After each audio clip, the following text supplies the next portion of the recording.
La Pâque est la fête par excellence et la grande fête chrétienne. C'est pourquoi nous devons nous préparer spirituellement pour entrer dans cette fête et recevoir. Merci Jésus. Merci Seigneur. Nous allons passer à la parole d'aujourd'hui.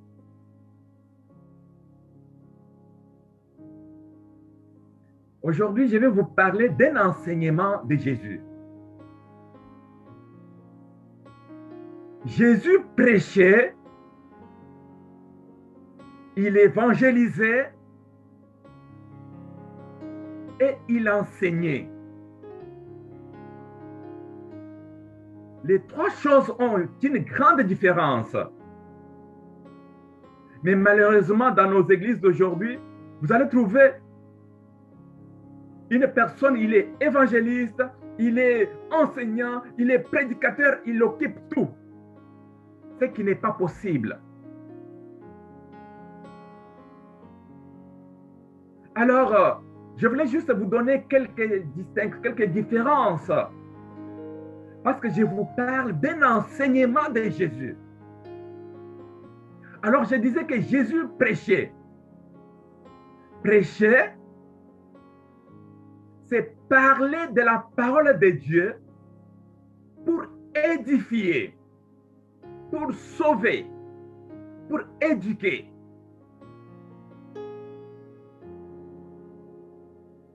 Prêcher, c'est proclamer. Et lorsqu'on proclame, on édifie, on sauve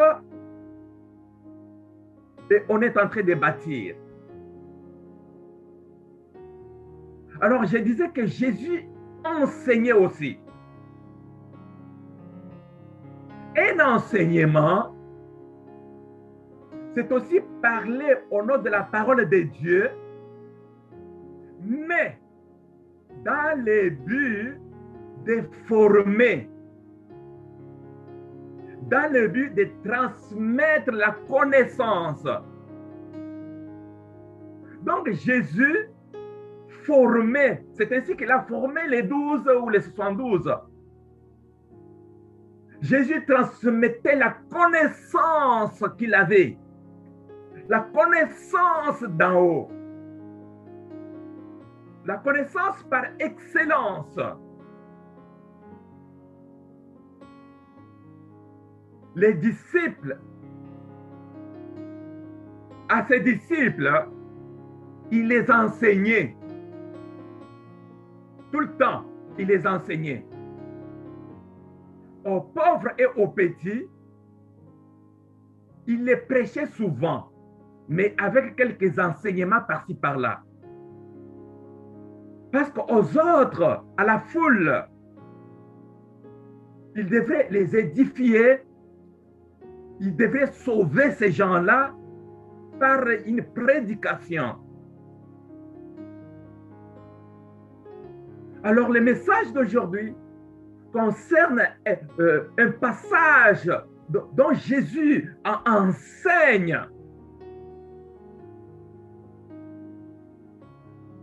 C'est-à-dire,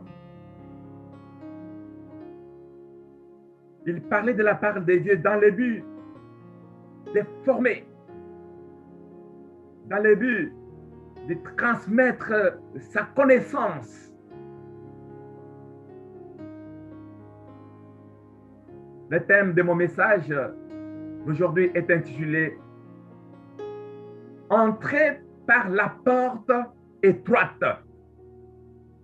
Entrez par la porte étroite.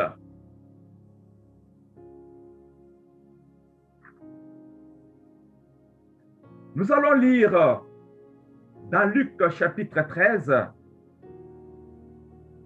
versets 22 à 30.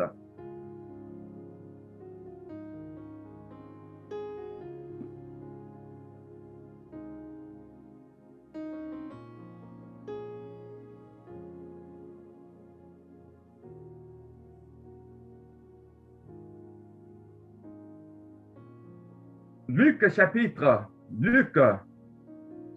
13, 22 à 30. Entrez par la porte étroite.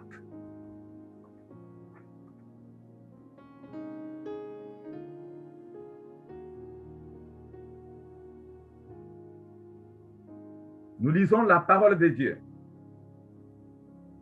Jésus traversait les villes et les villages, enseignant et faisant route vers Jérusalem.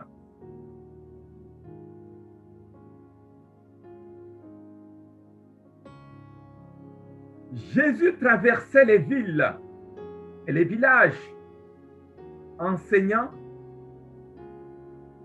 je vous parle de l'enseignement, enseignant et faisant route vers Jérusalem. Quelqu'un lui pose cette question. Seigneur, n'y a-t-il que peu de gens qui soient sauvés? Il leur répondit, efforcez-vous d'entrer par la porte étroite, car, je vous l'ai dit, beaucoup chercheront à entrer et ne le pourront pas. Quand le maître de la maison se sera levé et aura fermé la porte, et que vous, étant dehors, vous commencez à frapper à la porte en disant, Seigneur, Seigneur, ouvre-nous. Il vous répondra, je ne sais d'où vous êtes. Alors, vous vous mettrez à dire, nous avons mangé et bu devant toi, et tu as enseigné dans nos rues. Et il répondra, je vous l'ai dit, je ne sais d'où vous êtes. Retirez-vous de moi, vous tous, ouvriers d'iniquité. C'est là qu'il y aura des pleurs et des grincements des dents. Quand vous verrez Abraham, Isaac et Jacob et tous les prophètes dans le royaume de Dieu, et que vous serez jetés dehors. Il en viendra de l'Orient et de l'Occident, du Nord et du Midi, et ils se mettront à table dans le royaume de Dieu. Et voici, il y en a des derniers qui seront le premier et des premiers qui seront le dernier. C'est la parole de Dieu. Voici un enseignement de Jésus-Christ.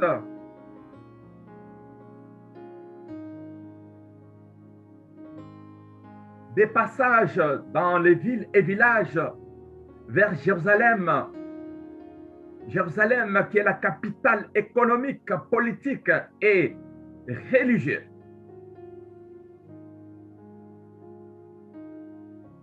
Dans ces passages, il est question d'entrer, mais pas n'importe quelle porte, mais par une porte qui est Jésus, et cette porte est étroite.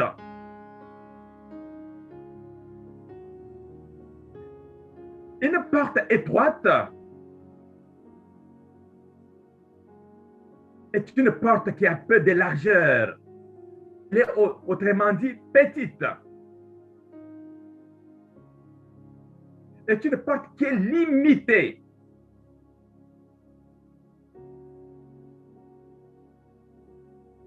Alors, pour vous faire comprendre cet enseignement, j'ai pris un exemple qui est d'actualité, que vous connaissez bien. Suivez cet exemple. Le Canada et les États-Unis forment la plus longue frontière au monde. Il n'y a aucun pays dans le monde qui forme une longue frontière comme le Canada et les États-Unis. Le Canada et les États-Unis, leur frontière a 8891 kilomètres. Aucun pays dans le monde n'a une frontière avec un autre pays de cette longueur. Il n'y a que le Canada et les États-Unis. Je vous donne cet exemple pour vous faire voir que n'importe qui peut entrer au Canada, tellement que la frontière est très longue. Amen. N'est-ce pas? Par la brousse, quelque part, tellement que la frontière est très longue, il y a plusieurs possibilités d'entrer au Canada ou d'entrer aux États-Unis, du Canada aux États-Unis ou des États-Unis au Canada.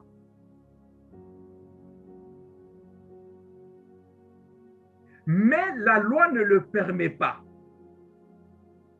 Et pourtant, géographiquement, physiquement,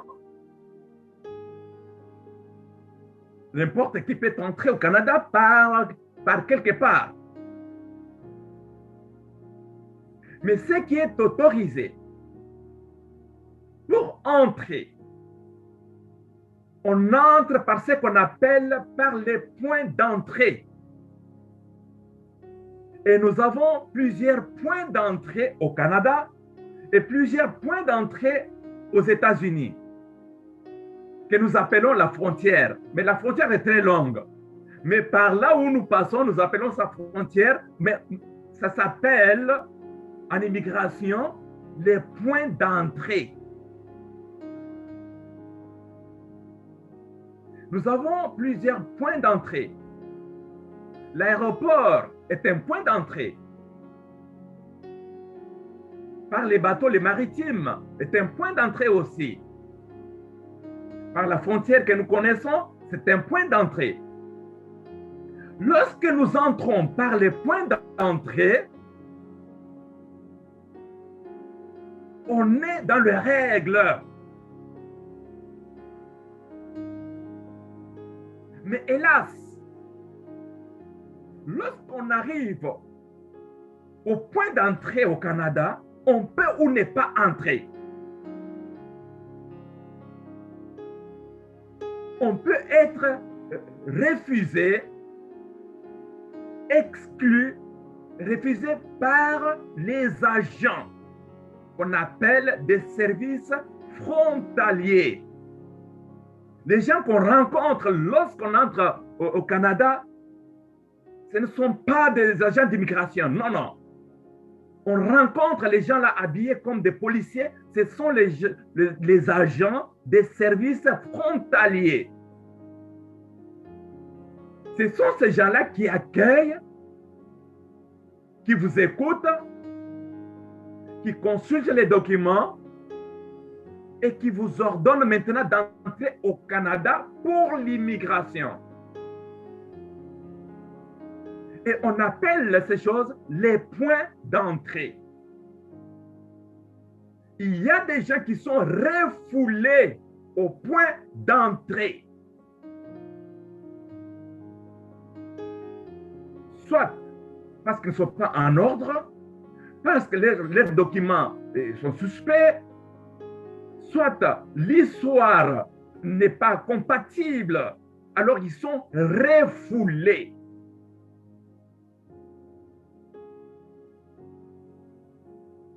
Bien-aimés, saisissez cet exemple que je vous donne. Les points d'entrée. Lorsqu'on ne passe pas par les points d'entrée, on est en infraction. il y a problème.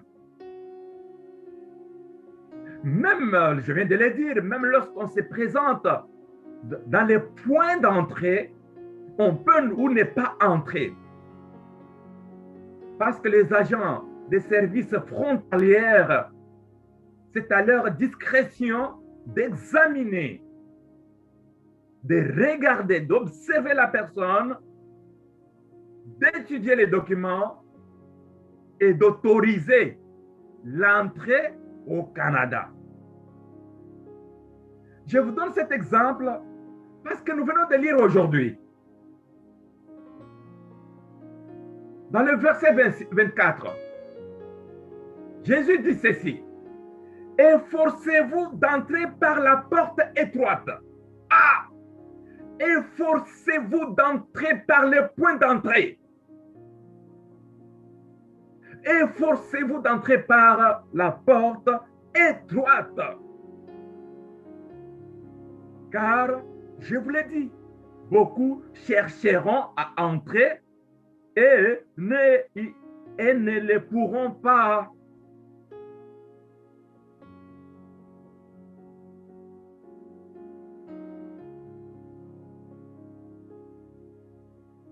L'entrée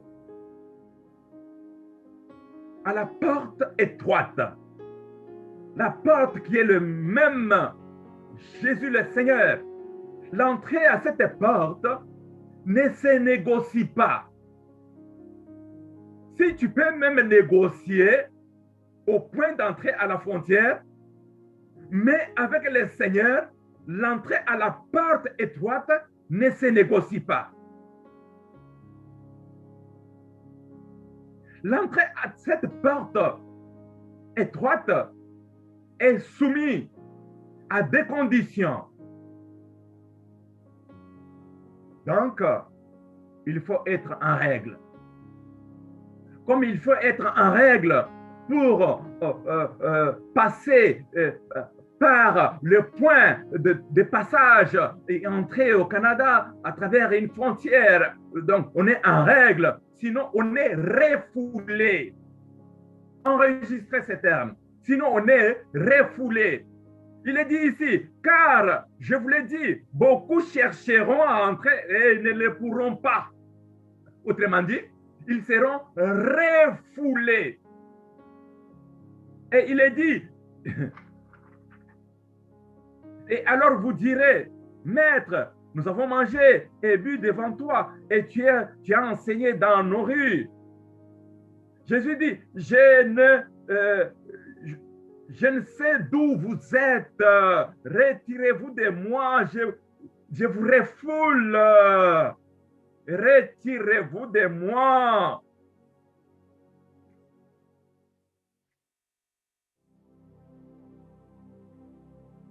Chers amis, beaucoup chercheront à entrer et ne le pourront pas parce que personne ne peut entrer par la force. Personne.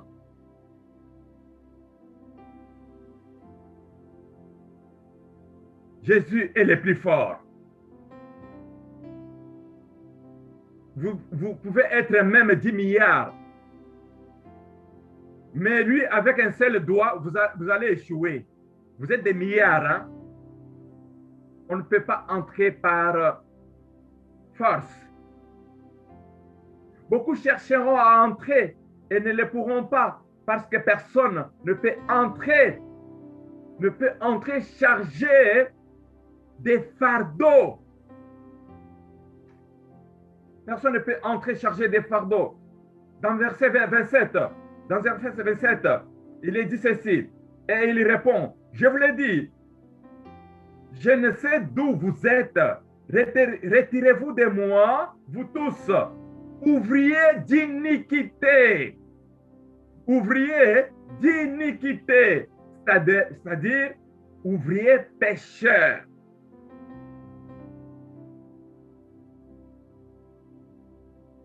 Ouvrier qui n'est pas en règle. Le Seigneur dit, non, non, retirez-vous de moi. Chers amis, il est encore grand temps. Comme il est encore grand temps, c'est le moment de se former. C'est le moment de se discipliner. C'est le moment de bâtir sur de bonnes fondations. C'est le moment de se bâtir, ce n'est pas le moment de distraction. Parce que tu risques d'être surpris, d'être refoulé au point d'entrée, d'être refoulé.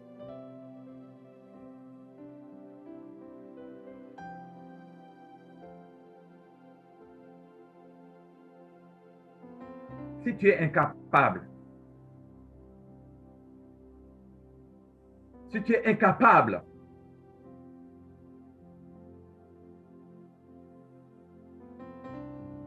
de te bâtir, de te discipliner, de te former, demande de l'aide. Parce qu'il est dit dans Psaume 55, verset 23, remets ton sort à l'Éternel. Remets ton sort à l'Éternel et il te soutiendra. Remets ton sort. Jésus même à la croix, il dit, Père, je remets mon esprit entre tes mains. Jésus dit, Père, je remets mon esprit entre tes mains. Alors, si tu es incapable de te former, de te discipliner, de te bâtir toi-même, le psaume 55, 23 dit, remets ton sort à l'Éternel et il te soutiendra. Il ne laissera jamais chanceler le juste. Remets ton sort. C'est quoi ton problème? Parce que tu dois entrer par une porte étroite. On ne peut pas entrer dans une porte étroite, bien chargée, avec des bagages. Les bagages, tu dois te décharger de tes bagages. Le péché, l'orgueil, c'est décharger, c'est dépouiller du monde. Tu ne peux pas entrer dans le royaume. Tu ne peux pas entrer par cette porte. Charnellement, tu es tellement très gros. Tu as trop mangé, un gros ventre.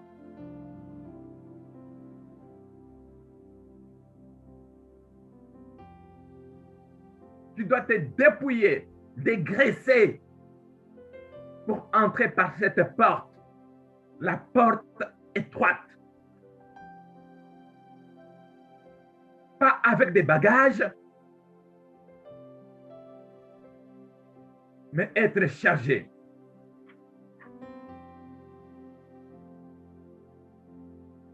L'entrée par la porte étroite, c'est mérite.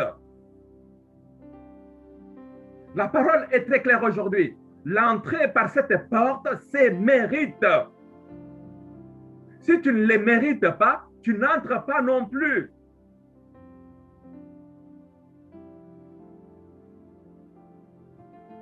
Beaucoup chercheront à entrer. Donc, il y aura beaucoup qui chercheront à entrer. Mais ils ne le pourront pas.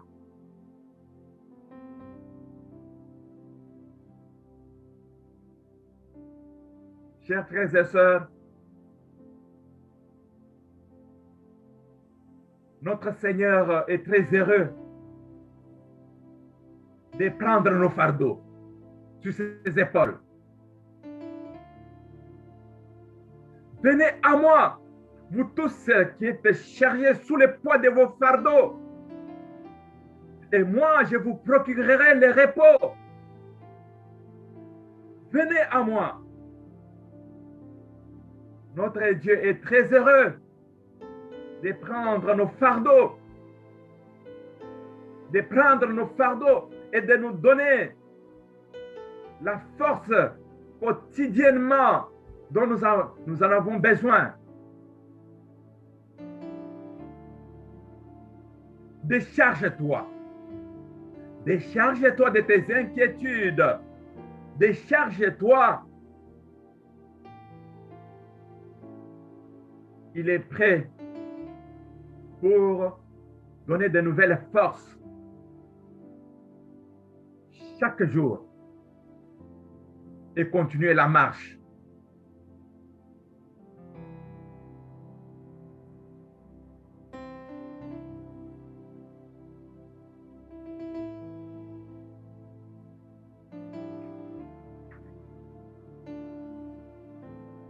Je vais juste relire encore une fois. Jésus traversait les villes et les villages, enseignant et faisant route vers Jérusalem. Et c'est là qu'on lui posera la question. N'y a-t-il que peu de gens qui soient sauvés? La personne qui a posé la question à Jésus de savoir s'il n'y aura que peu de gens qui seront sauvés avait raison de poser cette question. C'est par rapport aux enseignements de Jésus.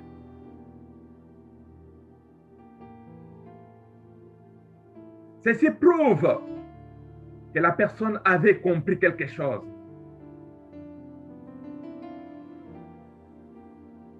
C'est ainsi que le Seigneur dira, efforcez-vous.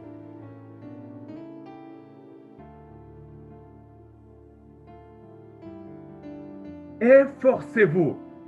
Nous devons nous efforcer pour atteindre les buts. On ne peut pas le faire avec légèreté. Non, nous efforcer. Il est dit, efforcez-vous. Toi qui es impoli, efforce-toi.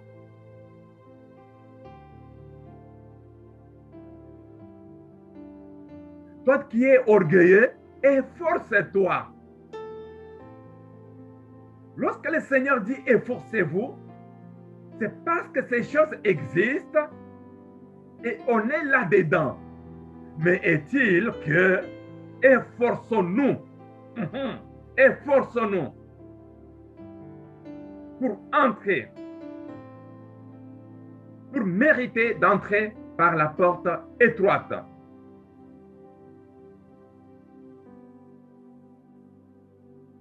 Si vous ne le faites pas, qu'est-ce qui va se produire? Dans le verset 25, il est dit ceci. Quand le maître de la maison se sera levé et aura fermé la porte, et vous étant dehors,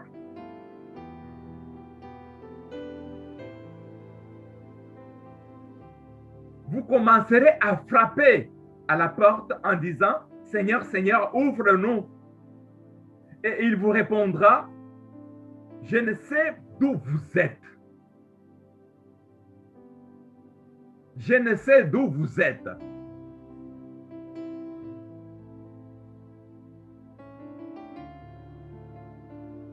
Je ne sais d'où vous êtes. Je ne sais d'où vous êtes, de quel village, de quelle tribu, vous êtes d'où?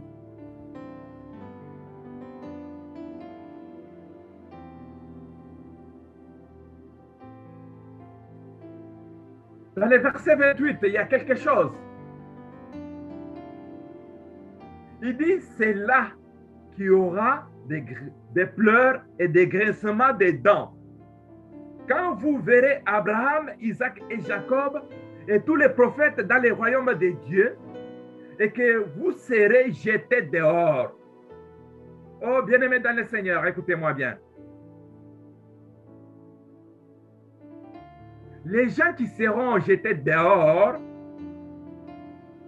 ils verront face à face ceux qui seront dans le royaume de Dieu. Ils verront. Mais ils n'auront pas la capacité de traverser du dehors pour entrer.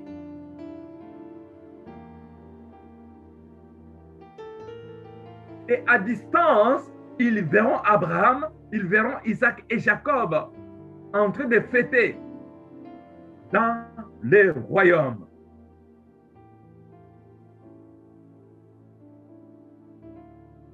Voilà les sorts de ceux qui n'entreront pas.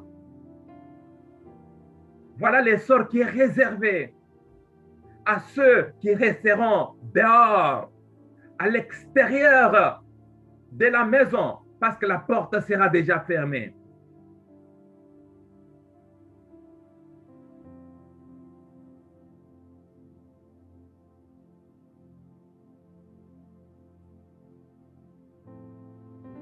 Dans le verset 29, il en viendra de l'Orient et de l'Occident, du Nord et du Midi, et ils se mettront à table dans les royaumes de Dieu en train de fêter.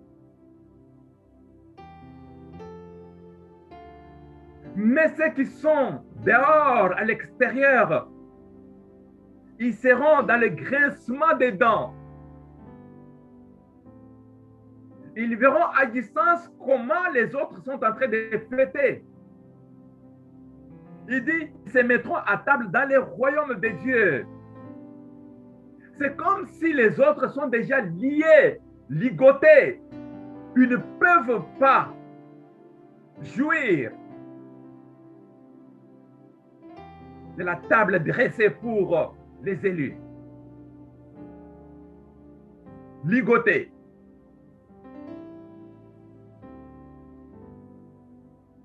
Dans le verset 30, et voici, il y en a des derniers qui seront le premier et le premier qui seront le dernier.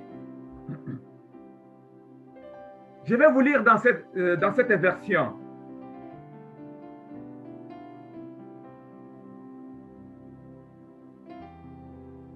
Alors, certains de ceux qui vont maintenant,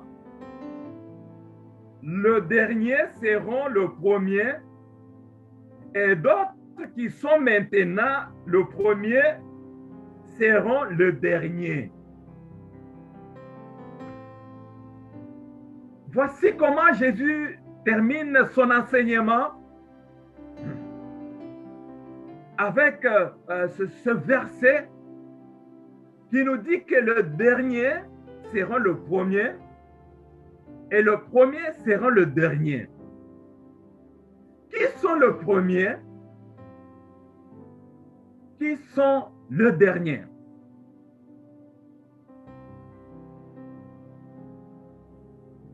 Chers amis, lorsque nous faisons la course,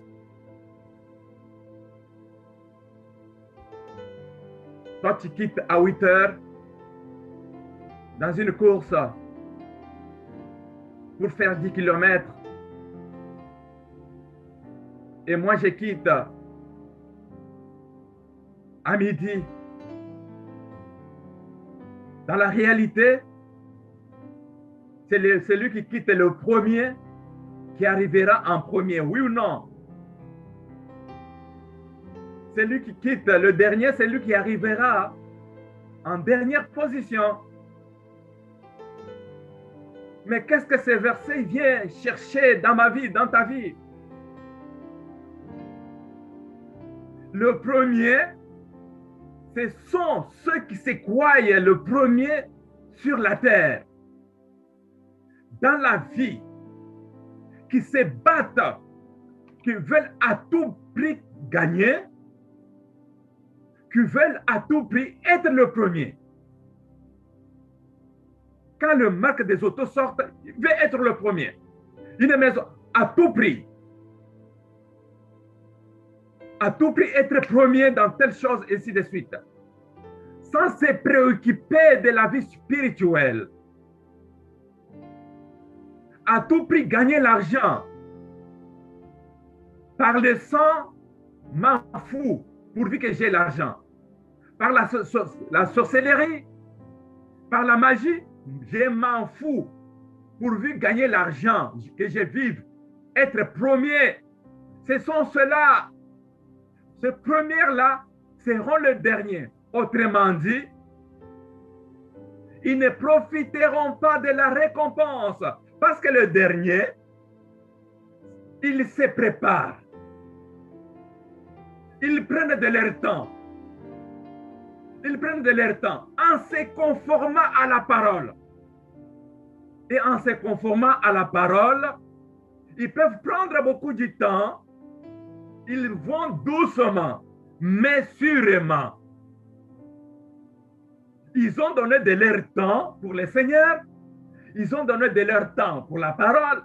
Ils ont donné de leur temps pour la charité, le partage. Ils ont donné de leur temps pour socialiser, pour sauver. Ils ont donné de leur temps pour le bien-être du monde, pour le bien-être des frères et sœurs. Voilà les derniers. Mais le premier, il ne se préoccupe de rien. Ils voient que leurs intérêts, ils se voient qu'eux-mêmes, le premier, ils sont très orgueilleux. Alors le premier sera le dernier et le dernier sera le premier pour dire c'est le dernier qui vont entrer. Ce sont ces derniers-là qui vont entrer. Mais ceux qui sont arrivés premiers, ils sont refoulés. Le premier sont ceux qui sont chargés du monde. Mais ils avancent. Ils ne se préoccupent de rien. Ils ne se préoccupent pas de Dieu. Ils ne se préoccupent pas de l'évangile. Ils avancent, ils vont.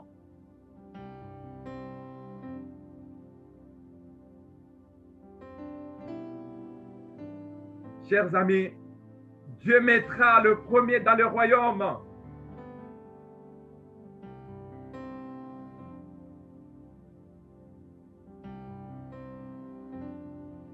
Et ceux qui seront les derniers sur la terre.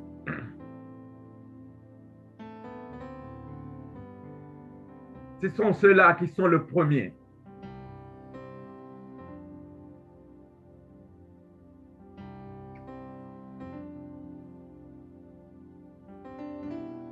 La porte étroite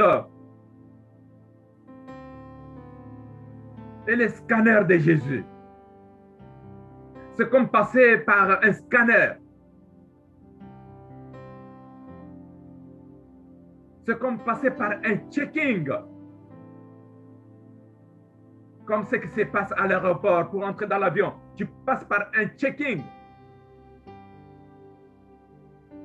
La porte étroite, c'est comme passer à un examen. Et là, on peut entrer.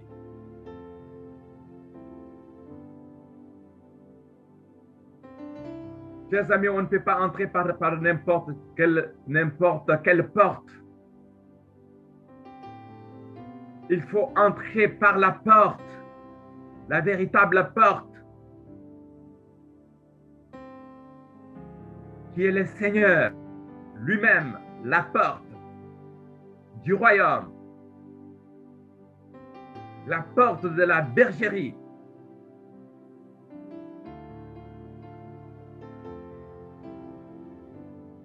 Je vous invite donc à vous efforcer.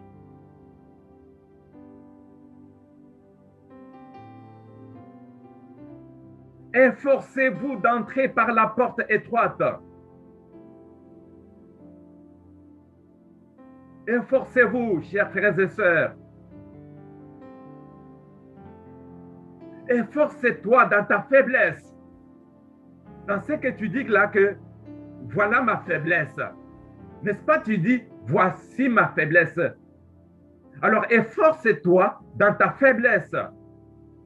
Dans cette faiblesse-là, efforce-toi.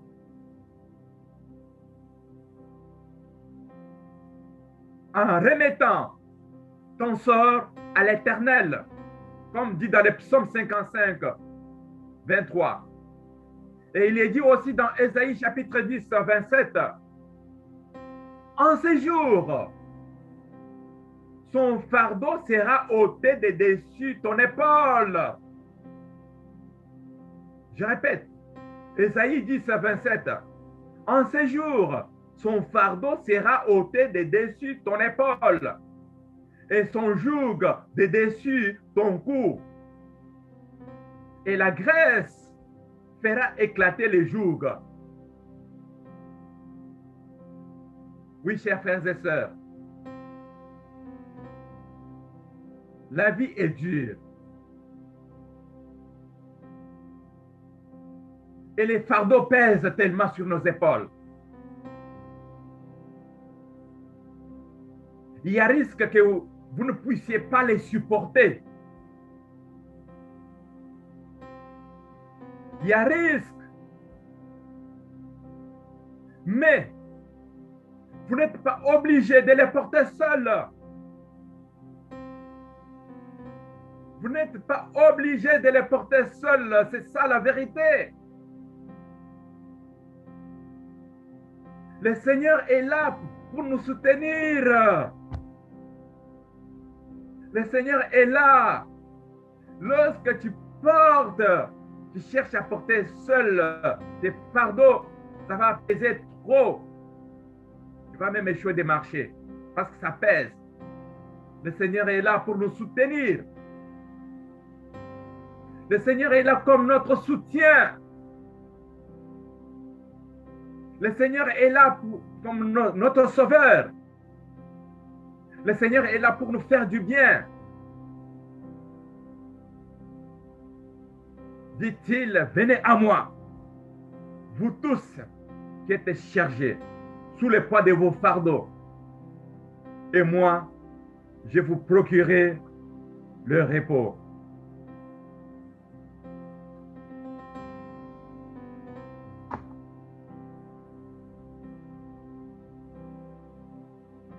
Je rends grâce à Dieu pour ces messages, pour cet enseignement de Jésus. Nous connaissons maintenant les points d'entrée. Les points d'entrée s'appellent la porte étroite. Tous aspirent au bonheur.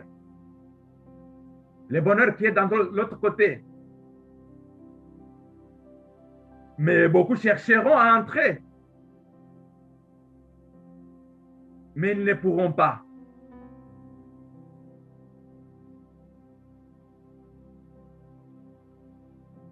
Ma prière, mon invitation